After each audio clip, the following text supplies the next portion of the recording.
Hey guys, Fox here, and today I want to make a quick update video about all the recent things we've heard regarding the huge relocation rumors / news that came out a couple days ago. As there's been a lot with question marks about really two of the locations, mainly one, but two of them in a way, on whether or not they're actually going to be able to, host a team in 2026, as well as petitions being made for the Panthers and Stallions. A lot of Stallions people talking about, the Stallions. There's been a decent amount that's come out, and I want to get this update video out as I will be going on vacation starting tomorrow, the 25th, up until like the 3rd of August.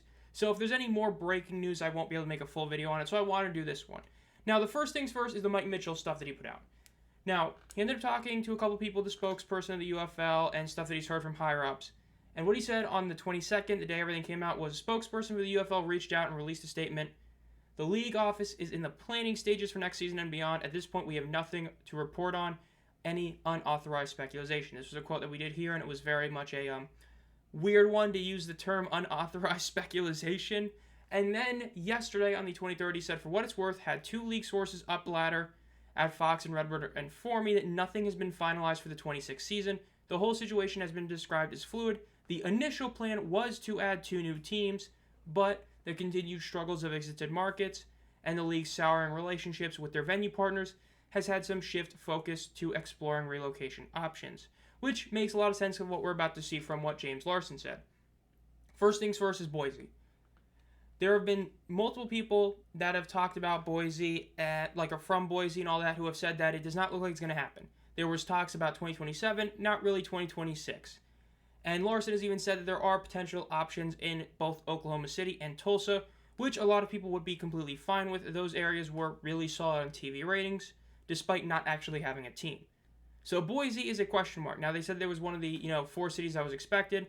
I believe they were in the top 4. I think Larson said in, around the football, there was, 10 different cities that reached out, and they were among, the top 4, maybe even top 2 cities.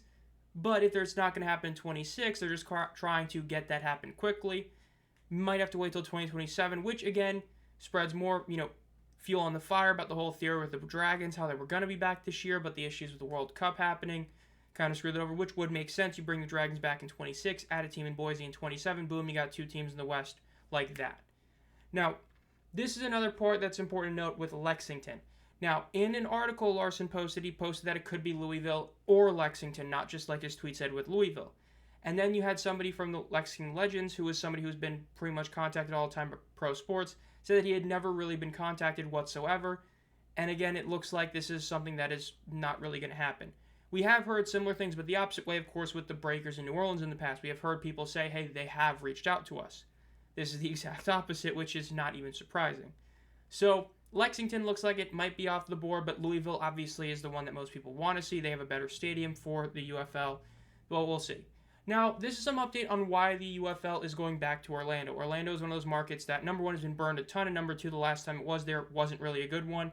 So, using the argument of, we're going for a better market, it is very, very possible that the Orlando Guardians, if they decide to go back to the Guardians, or if they decide something else, bottom line is, if they go to Orlando, it is very possible we could see Houston, maybe even Memphis levels of attendance. They already were on the downturn back in 2023. We're gone. Not a ton of hype still. Now, Tampa Bay is also an option, of course, from the rumors and reports that came out about Tom Brady having part of a Fox contract about owning a team for the USFL / UFL. So that's possible. But the reason Orlando is such a big one is because of Camping World Stadium. Yes, the very same stadium that everyone had issues with because of the fact that it was, mid-spring and now potentially early summer in Florida. But the thing is, they had a 2-year lease that was basically up front. What that means is that if they go back this year and play in Camping World Stadium, they are not paying for it because they already paid up front. This is a big deal. In the same article, there's a lot of talks about Michigan, Birmingham, how there's been issues with their stadiums.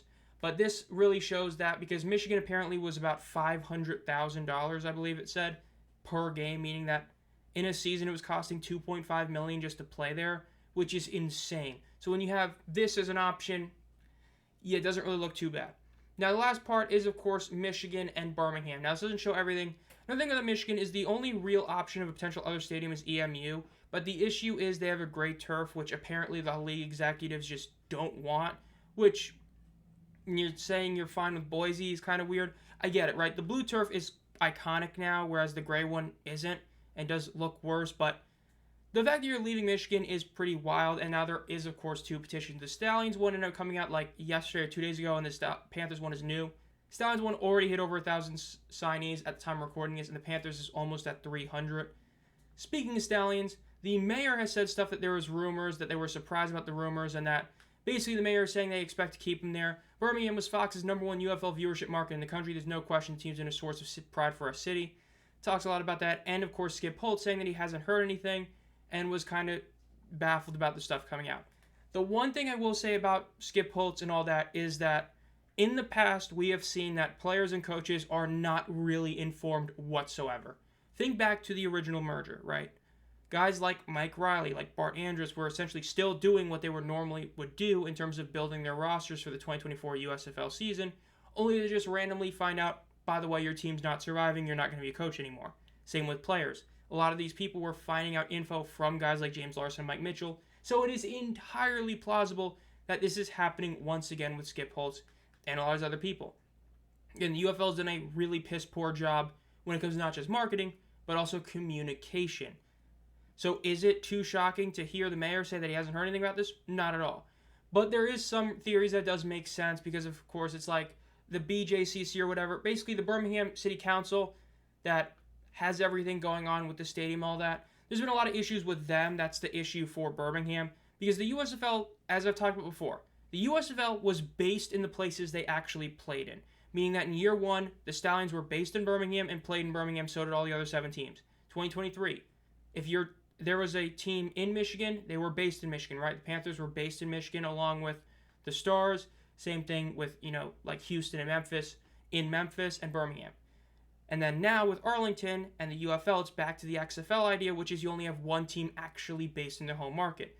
So if you're somebody like the Birmingham City Council, you just lost a ton of extra money because instead of having 2 separate teams being in Birmingham, meaning you're getting a ton of money from hotel, food, and all that kind of thing, and getting that money into your economy, you then lose that. So there's been a lot of issues on that front, which again, other people from the Stallions, mainly guys like Scooby Wright, have said that they wanted to be in Birmingham, but didn't.